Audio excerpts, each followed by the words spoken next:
Just at a very high level, I would say that there are a lot of difficulties, a lot of challenges. We'll talk about all of them in detail.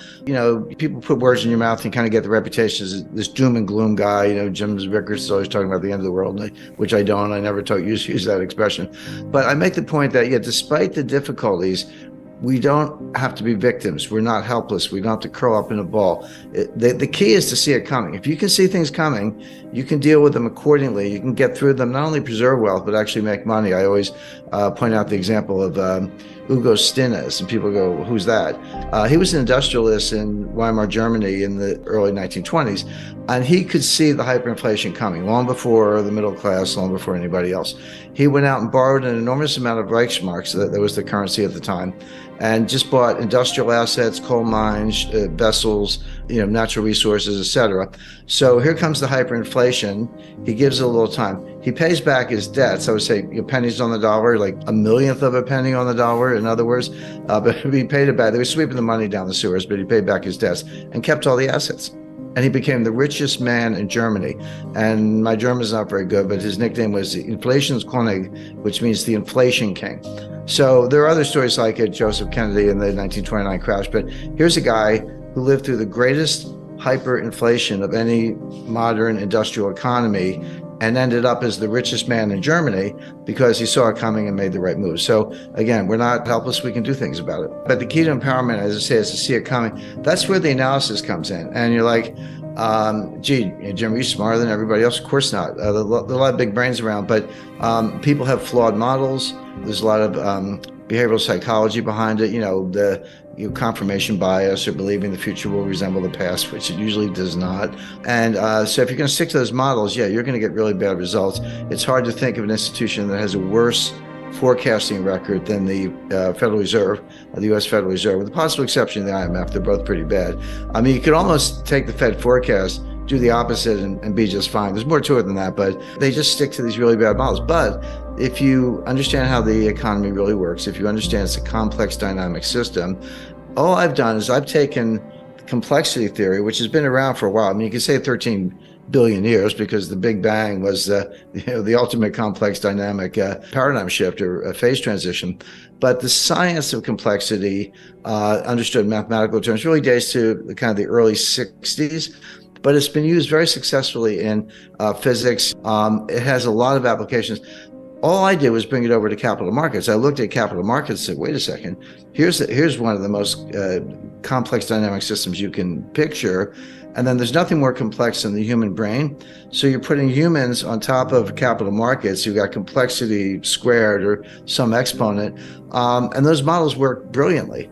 But try getting anyone to understand it or do that work is difficult. But again, the point is, if you have the right models, and I would include behavioral psychology, a good dose of history, complexity theory, and a few other branches of applied mathematics, you can get very good results. But if you stick to, the Phillips curve and non-accelerating inflation, unemployment rate, and a lot of other nonsense the Fed uses, you're gonna get it wrong. Does the future resemble the past? With some probability, some degree of distribution of probability. Not always. I mean, and maybe less frequently now than ever. And they also assume that prices move continuously. Prices go up and down, of course, but markets don't move continuously. Or if they do, it's when you don't care. When you do care, they just gap. They gap down or they gap up. You miss it, you blink, and it's at a completely different level. It's been repriced. Now, you can still get in and out, but you've either made a lot of money or lost a lot of money in the blink of an eye. So when you take those characteristics, and this is how I started kind of deconstructing it, if you will, and say, well, look, markets are not efficient. That's nonsense. They don't move continuously and slowly. They gap up and they gap down. And if you're not ready for that, you've missed the boat. Nothing's risk-free. So why don't we start there? When I started identifying those factors that, in my view, were incorrectly applied, and you say, well, what looks like that? Well, the answer is a complex dynamic system. A system that produces hurricanes and tornadoes and lightning bolts and power outages and earthquakes and tsunamis. Those are all examples of the results of complex dynamic systems. An earthquake doesn't sneak up on you. It just it just, the ground falls out from under you instantly. And that's what happens in markets. So then I said, well, maybe that's a better model. Of course, it is. Things evolve all the time. Another tool, intellectual tool, applied mathematical tool, uses Bayes' theorem without getting too much in the weeds. And I learned Bayes' theorem at the CIA because I always say, if you have all the facts, a smart high school kid can solve the problem.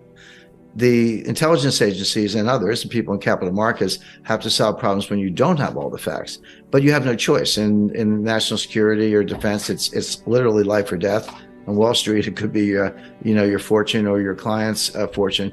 So you don't have the luxury of just throwing up your hands and say, well, I'm going to wait till I get more facts.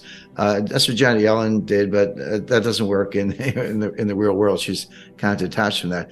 So how do you solve problems when you don't have all the facts you need to really solve the problem, and you know it, but you have to deal with it anyway because it's coming at you? Well, Bayes' theorem says assign an initial probability, a priori assumption. Just not make it up, but do the best you can, recognizing that you're going to fall short, that you've got missing pieces in the puzzle, if you want to put it that way. And if you have no facts at all, and it's a binary outcome, give it 50-50. Like, it's like, it's not quite 50-50, but red or black on a roulette table, it's a little less than 50-50. It was close enough. You say, it's either going to be red or black, don't know which, I'm going to give it a 50-50. And then what you do, this is what statisticians hate, you update it based on subsequent facts. As new facts come in, you put them back in the model, you update it, and what you'll discover is that your probability either goes up or down. Well, if it goes down more than a certain amount, you discard it. You say, well, that's wrong, I just do it again. But if it goes up, what you're doing is making it more and more likely that your assumption was true. And so eventually you can get up to the 80-90% level. And that's not 100%, but it's pretty darn good.